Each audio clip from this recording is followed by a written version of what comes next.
In today's video, we will be looking into how Sandro Tonali, Newcastle's new €70 million man, will fit into Eddie Howe's system, and how Newcastle will likely set up this season with him in their midfield. So Harv, how will Newcastle line up now Sandro Tonali has been signed? I think they'll set up with a 4-3-3 formation. I think they'll obviously play Nick Pope in goal, obviously great last season. I do not see that changing at all. I think most people would expect that. Of course, Botman and Shaw, solid defence, one of the best defenders in the league. And then Trippier on the right back, one of the best right backs in the league last year. Absolutely incredible last season for Newcastle. And Dan Burn, I know they're looking at improving that area of the left back. So whether he'll be there at the start of the season, because he's not naturally left back, really, was he? He was traditionally a centre back. Yes. I think for them to improve, they need to probably upgrade there if they want to evolve as a team and become better. But for now, I put him there because obviously I have no clue who's going to play there. But I do think they'll look to upgrade that position, so I'm not sure if he'll be there at the start of the season. So obviously you have to give context to this. And then obviously you got Bruno Guimaraes in CDM role. Brilliant last season, one of the best defensive midfielders in the league, if not Europe, possibly, because he's been absolutely incredible. And again, I don't see that changing, and that's why I think they'll go for Joelinton and Tonali in the two midfield roles. Interesting. Tonali can play right side of midfield. He is good in that position because, looking at his stats, he's actually more of an attacking midfielder than he is defensive. He prefers to progress with the ball, carry the ball to the pitch, very similar to Joelinton in the left midfield role. He'll look to get the ball deep, and he'll bring the ball up from defensive third and bring it up to the attacking third. It's what he does. He's one of the best ball carriers in Europe.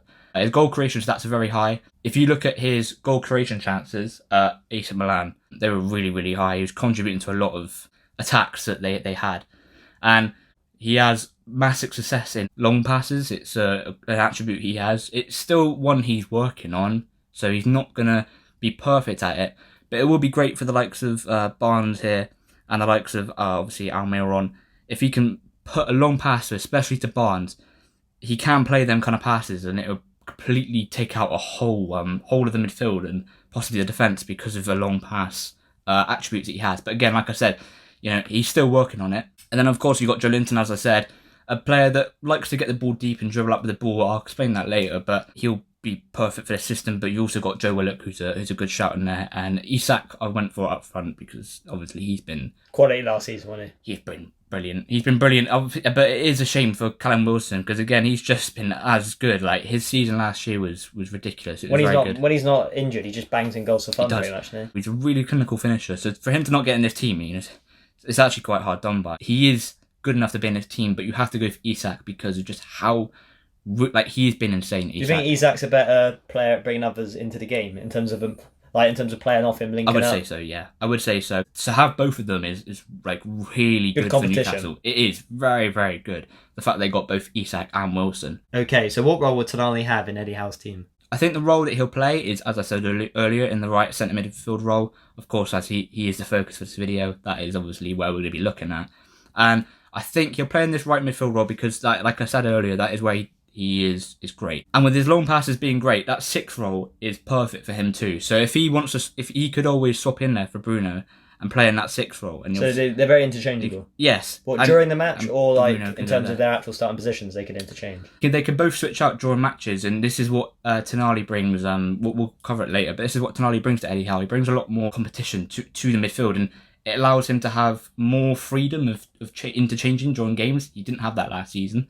But Tonali is a very similar player to Longstaff. Longstaff was brilliant at Newcastle last year, and a lot of people might think Tonali would go into the 6th role, but I do think he'll go into the 8th role. And I personally wouldn't have him there. I think I'd probably have him in the 6th, but to say Tonali can't play in that number 8 role is false. It's completely false. In some games, Longstaff's skill set will be more profitable, which Newcastle fans found out last year. He was a super important player to their system last year, and his ability to find space and make overlapping runs in general just made everyone else's job a whole lot easier. Very underrated. Longstaff's job was just to cover all over this sort of area here, this midfield, and it really did help Newcastle out last year. But the criticism that he has is his position in the final third, and he doesn't often find himself in places to create opportunities, which is one part of his game that is majorly lacking, and that is where Tonali prospers in the attacking third. He contributes a lot to attack, and that is why he'll go instead of Longstaff, just because of his skill set in that final third. But as I said, he can always go in that number 6 role. Before we jump into the next question, guys, be sure to hit the like button and the subscribe button. It is greatly appreciated around here. And finally, what makes Tonali so useful to Newcastle? Tonali will make it a lot easier for Eddie Howe to make changes mid-game. With Newcastle's midfield being so specific in their roles, it was difficult for Howe to change mid-game, which is why often Newcastle lost matches very convincingly last season. They wouldn't really offer much. And that's because Eddie Howe, he didn't have the benefits of changing, the most effective place in football, the midfield. Because Newcastle midfielders played such particular important roles, it was almost impossible to remove one of the midfielders without the whole system failing. Wasn't much depth, was there? There wasn't at all. And that is what Tonali brings. If you look at Bruno Guimaraes, obviously he was a dictator. Joe Willock, as well as Joe Linton, both in the left centre mid role, as you can see here. They both carried the ball from deep positions and beating players as well, and carry it into the final third. And Sean Longstaff covers space and he acknowledges gaps to solidify the whole system, as I mentioned earlier.